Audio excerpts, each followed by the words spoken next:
Bonjour. Je m'appelle Yann. Est-ce que vous pouvez présenter vous-même? Je m'appelle Marie. Je m'appelle Caroline. Et je m'appelle Fabrice.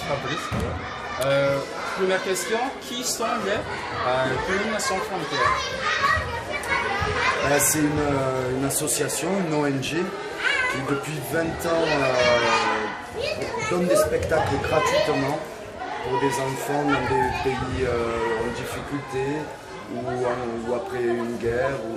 Et l'idée, c'est vraiment de donner des spectacles gratuits pour tous les enfants, qu'ils soient des enfants de la rue, des enfants victimes d'un conflit.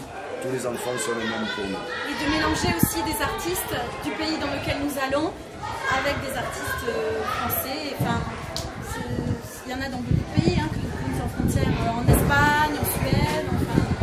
On n'arrive jamais tout seul, c'est ce que dit Marie. On travaille toujours avec les artistes du pays. On fait toujours une mixité d'équipe. C'est très important pour nous. Et qu'est-ce que vous faites précisément?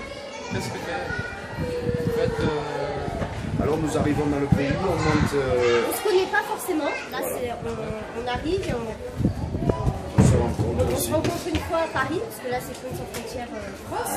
On se rencontre une journée à Paris pour un peu se dire quelle va être la mission, quelle va être la thématique. Sur ce projet-là, il y a eu des musiciens qui ont fait un travail en amont dans des centres d'accueil. Puis on arrive sur place, on se rencontre et on a 4 jours pour créer un spectacle. Nous, Français qui ne nous connaissons pas et les musiciens. Voilà. Et en fait, les paroles des enfants des rues ont été récoltées à l'ONG Manda cette fois-ci par les téléphones Gatti et Isabelle qui a créé Mad Heads. Et après, ils nous envoient les comptes rendus. Nous lisons tout ça. Donc, nous arrivons à Madagascar remplis de ces paroles. Et après, avec les téléphones Gatti qui ont déjà écrit des chansons, voilà, nous les mettons en mouvement, théâtre, en scène, marionnettes, chant. Le fait de travailler un spectacle en 4 jours, ça peut paraître court, mais comme après on joue beaucoup de fois, on a le temps de bonifier, de le rendre meilleur le spectacle. Il n'est pas tout à fait le même de la première à la dernière, il grandit. Et puis c'est très important pour nous de parler la langue. Parce que on dit... Combien de mots malgaches vous connaissez?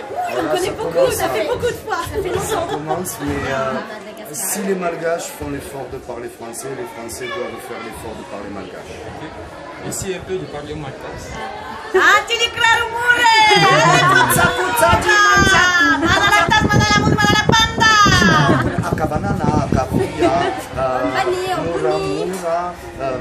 Je peux dire une bêtise? Oui.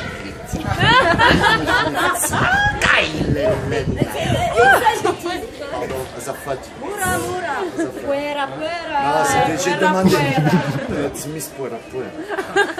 Ouais, non, voilà. Okay. D'après vous, qu'est-ce qui fait un bon comédien? Le cœur, Ouais. l'envie. La générosité. Dire, tout à l'heure on en parlait, c'est de dire oui tout le temps. On ne refuse pas. On a envie de manger le plateau. On essaye. D'aller visiter plein de parties de lui-même, de faire des expériences aussi et de le transférer sur le plateau et de le transmettre. Dernier message pour nos jeunes comédiens, pour les personnes qui nous regardent. N'écoutez jamais ceux qui vous diront que vous n'y arriverez pas.